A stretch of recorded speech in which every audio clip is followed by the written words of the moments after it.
Hey folks, Adam here. Loopy, call me what you want.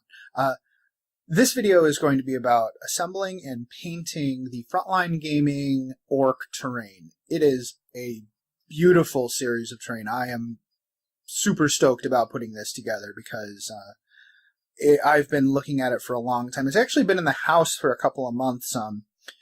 Reese and the team over there at Frontline sent it to me to put together and do these videos and blog posts about it. But I've had a lot of stuff going on, but we have the Goldensprue Cup GT coming up, and I need to start putting terrain together for that. And this terrain that they sent us is going to be, I'm pretty sure, 2 of the tables at the tournament. I'm going to show you how to put it together, at least how I put it together, and hopefully give you some tips. Also talk about supplementing it. This table, the terrain they sent me, would be great for one well-laden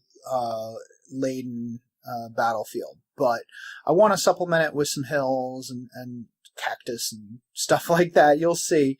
And so we're gonna do that. I'm also gonna show you how to add some texture and stuff. I mean, these are great right out of the box.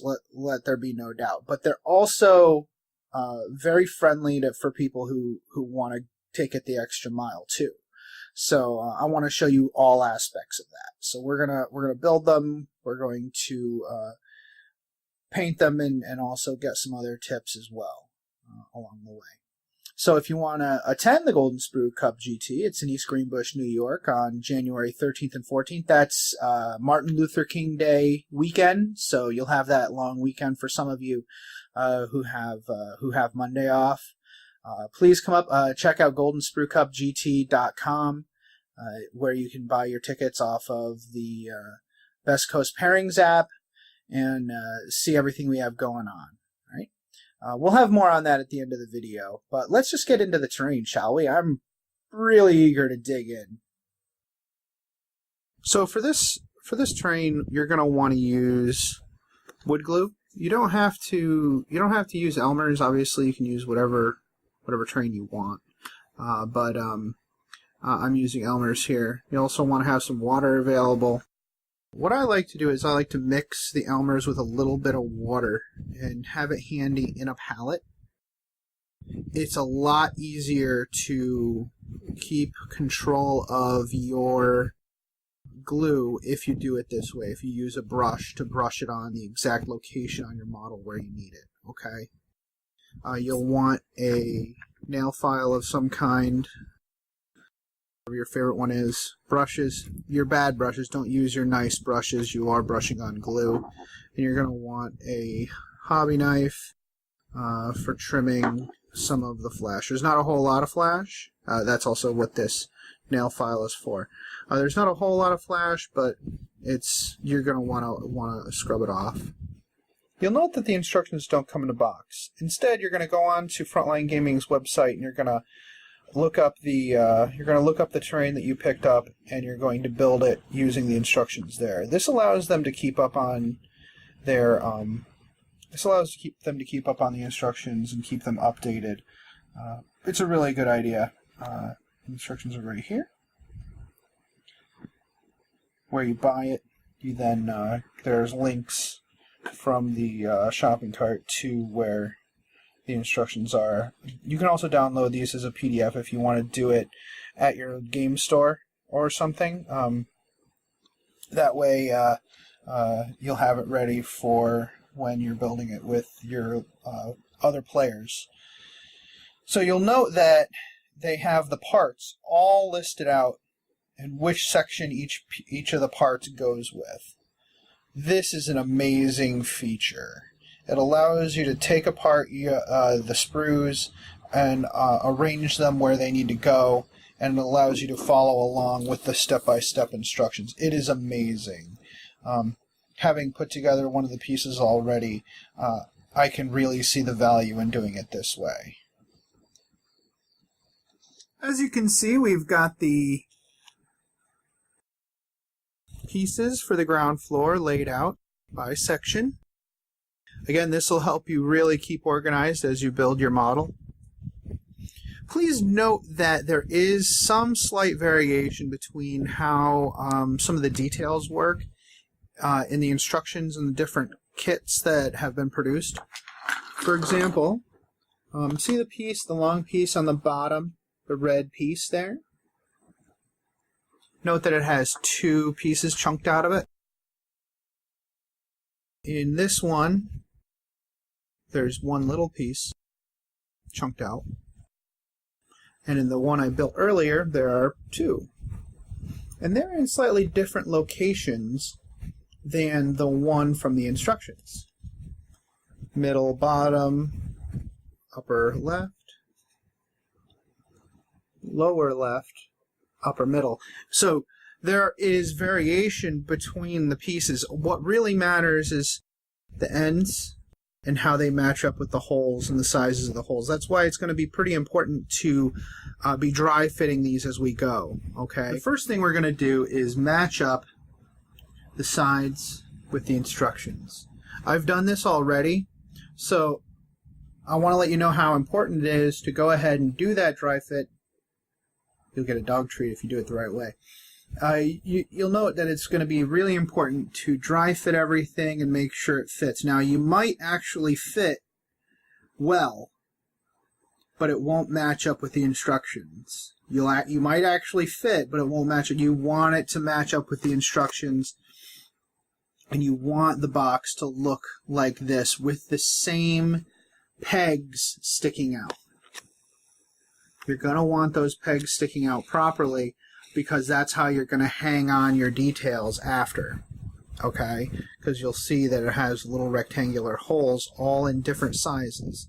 They're all different sizes to keep you from putting the wrong thing in the wrong spot, okay? So why don't we put together the walls and see what that looks like. First step to assembling the walls is to file off any flash on the flat sides.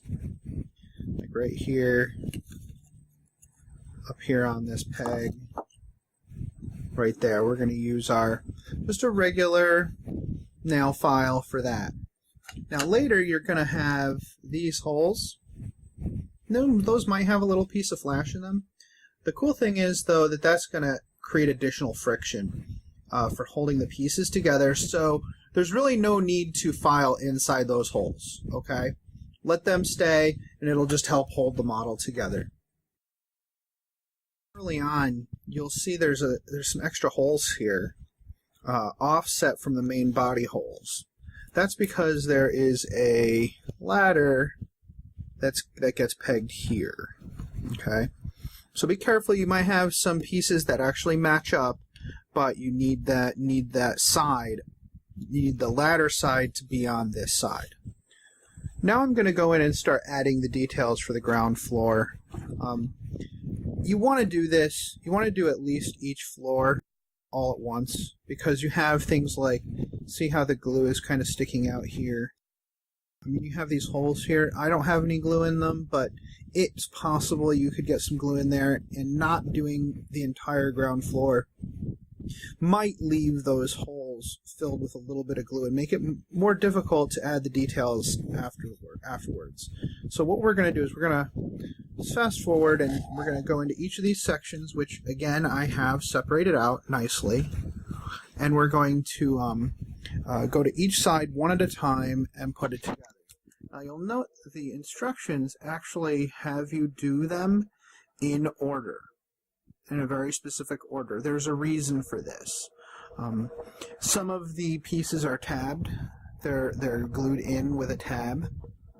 Others are not. They just rest against those that are glued on with a tab.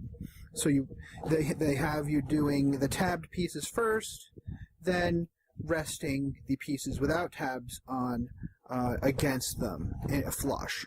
So do them in order, starting with our ladder, and then moving on to the one side over here with all 4 tabbed.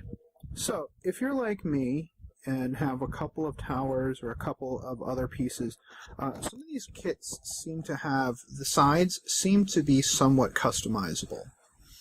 You'll note that all 4 of these pegs are the same size. So even though we've done this dry fit this by the instructions, you'll note that these pieces can be flipped around and slotted to your whim. Same thing goes for the pieces that go over them. It's like that one fits there. This one fits here. But since those slots are the same size, you're actually free to go ahead and flip it.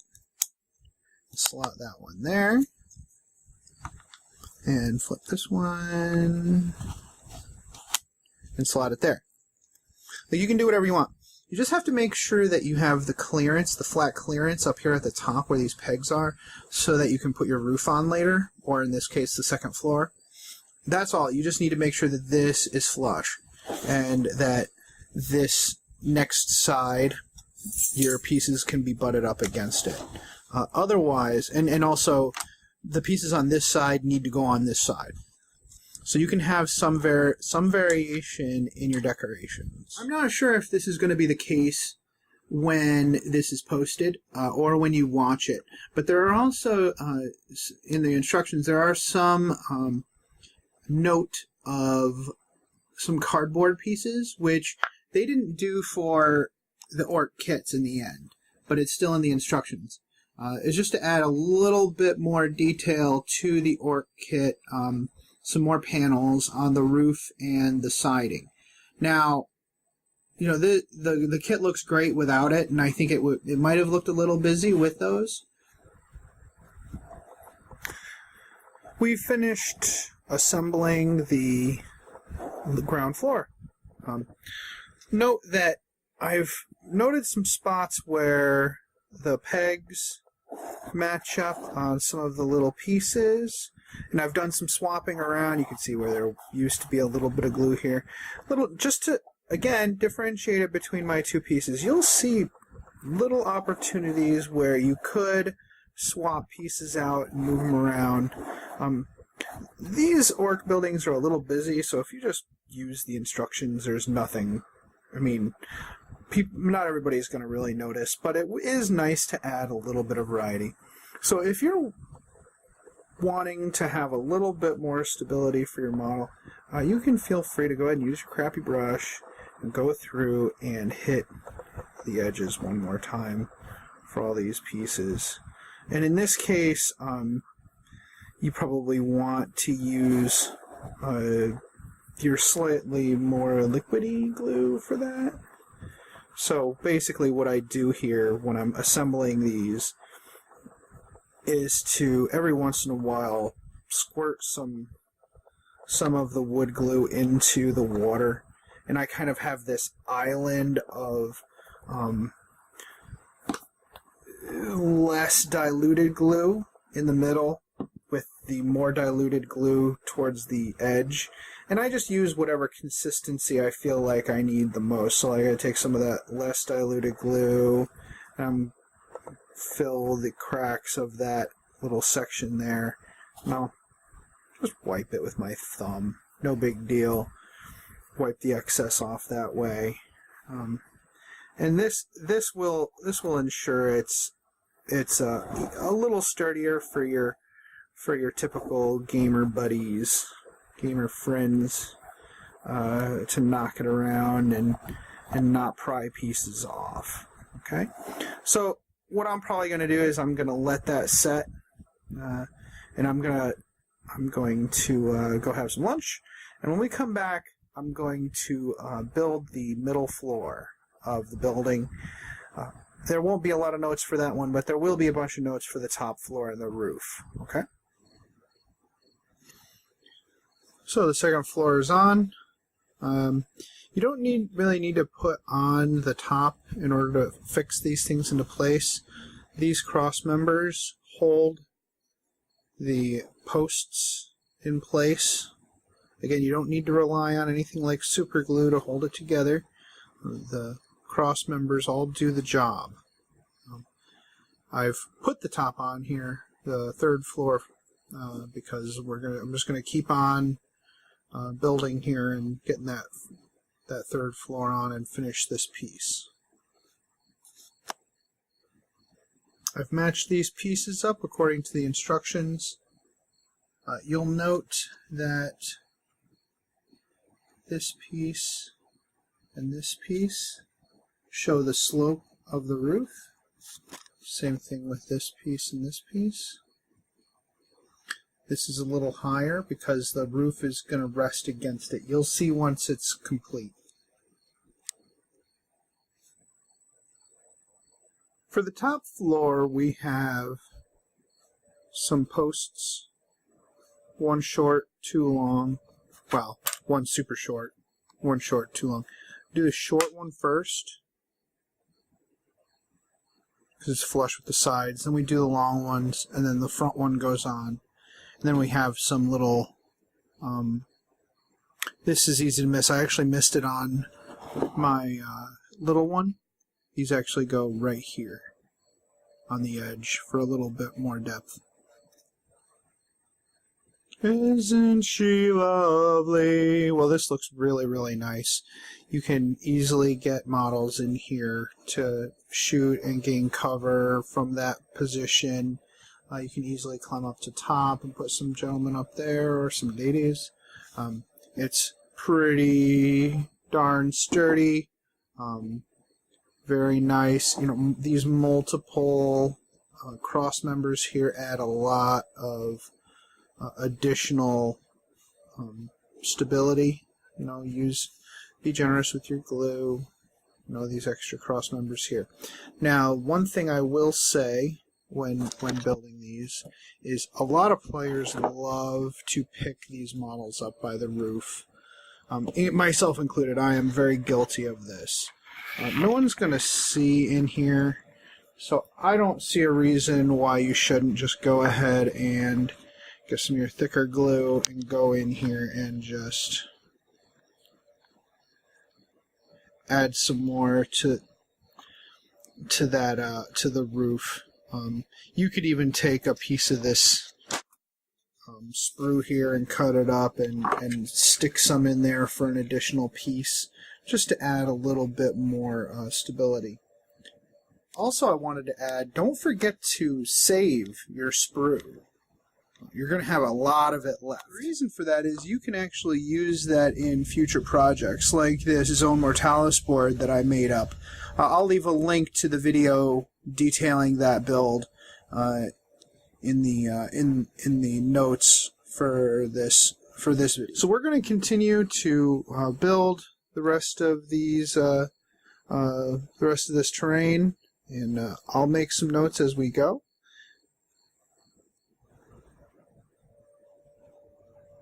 We've started the Orc Great Hall. Interestingly enough, this piece actually, or this terrain piece actually puts the base in two. Which makes a lot of sense. It's a really big building, the Orc Great Hall. It seems as if the inside is the burned side, so you're gonna be doing your dry fitting here. You're gonna want to wait on the actual gluing to the base for this one. There's a couple pieces that go inside. Now you can choose to either punch out your windows or you can choose to leave them in. I'm not going to be doing any lighting or anything super fun like that. I'm going to leave my windows in. One bit of advice I have for you is that, you know, they're designed to be punched out if you want them to. So I would go ahead, even before you paint, just go ahead and brush on some glue on the back side here.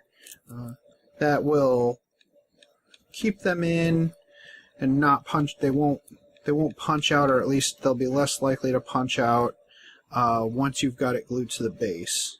That'll keep it safe until you decide to go ahead and paint it. I've nearly completed assembly of the first floor of the Great Hall, and I just wanted to make note here. This would make a really excellent mech's garage or something else. Like, we could punch out these windows here and leave this big door open, and you could really have a lot of fun adding some details in here for a narrative display board of some kind. For our tournament, I need to get stuff painted real quick, so I'm going to leave all these windows on. Check out, like in here, if you wanted to, we could punch these out, and I would spray black in here before adding the roof, just so that there's some color in there. The roof is on. Again, we're not glued to the base. We're just using that for a dry fit for the time being. When you're putting this roof on, note that there's another piece that's almost exactly like it. It's just that these little tabs right here are a little bit shorter on this one, because this one is going to go on the very top. So, again, this is, I don't think that this is a good place to stop necessarily. I would just keep going with these when you're building them. Just keep on trucking, build each building complete.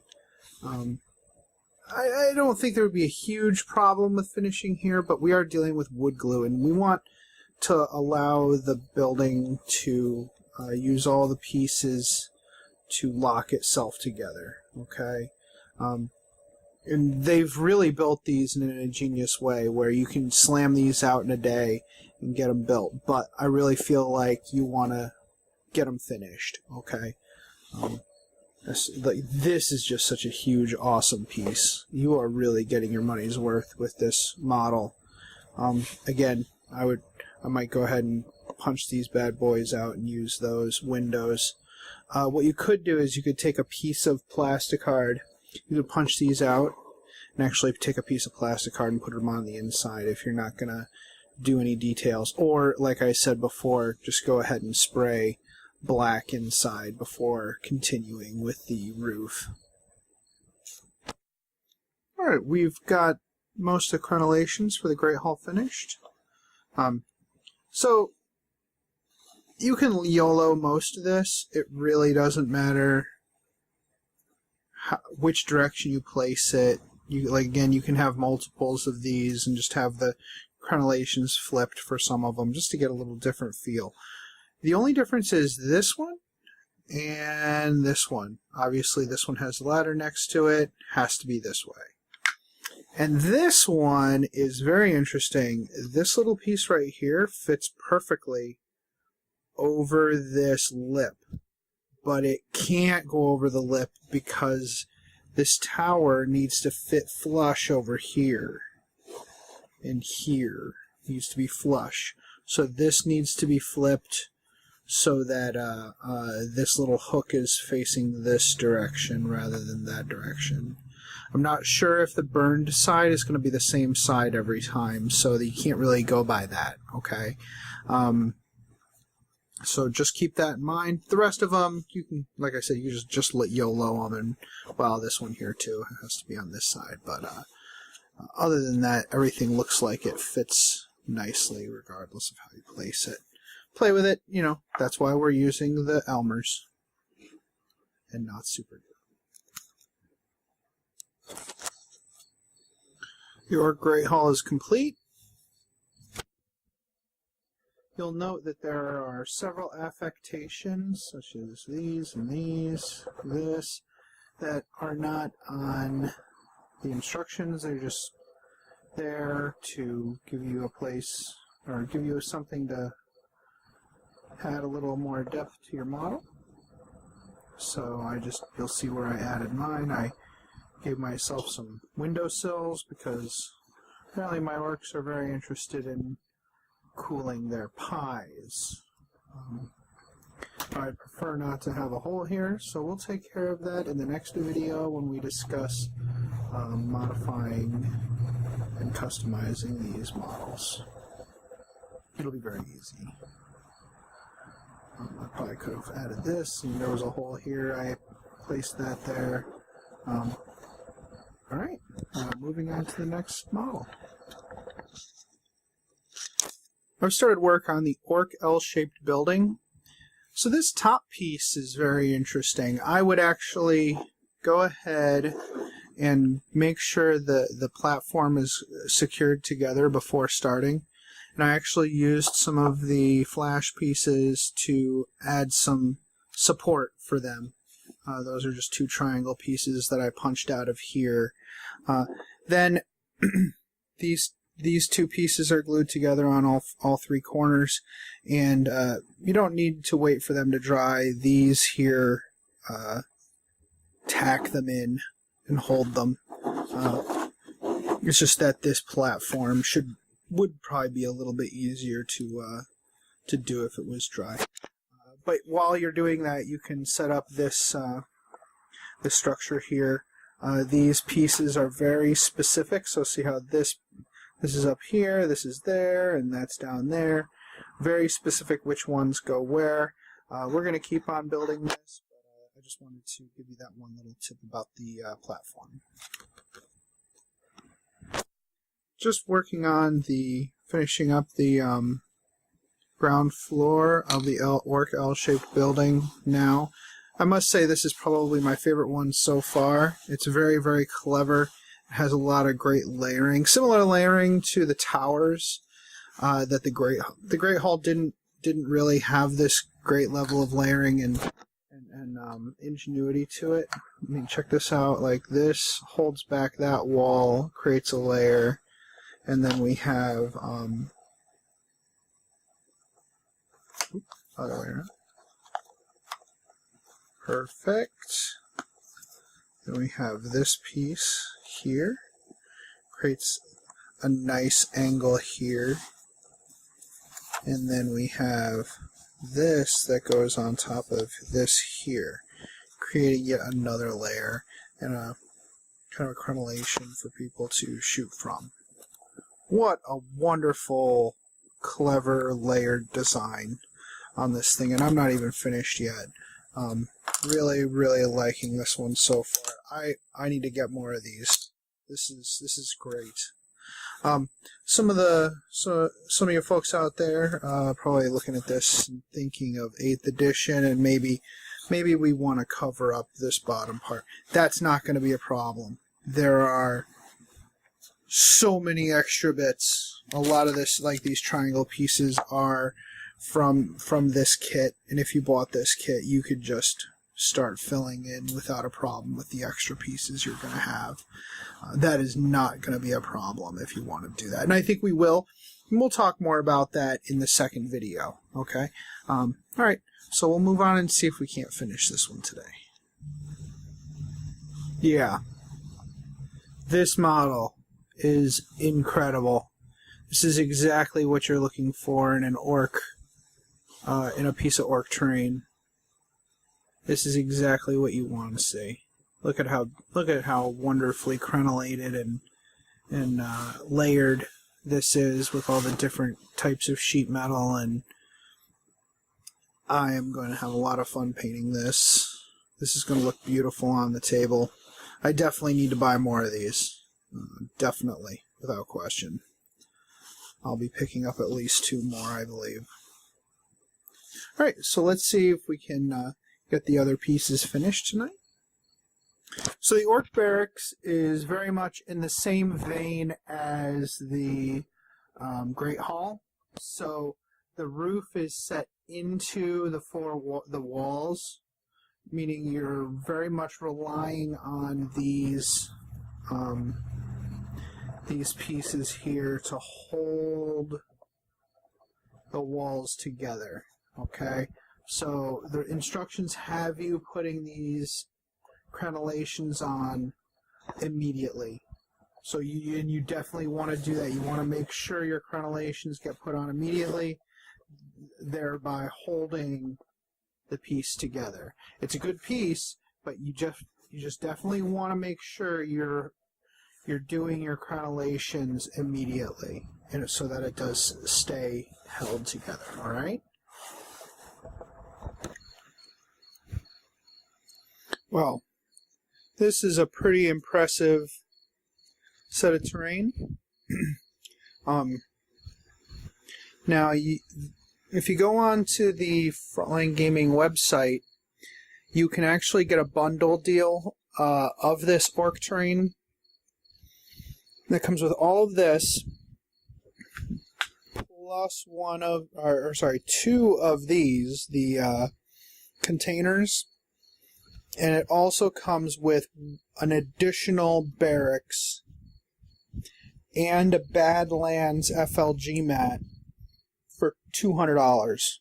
$198 for all of this, plus another one of these, two of these, and a Badlands mat for less than $200.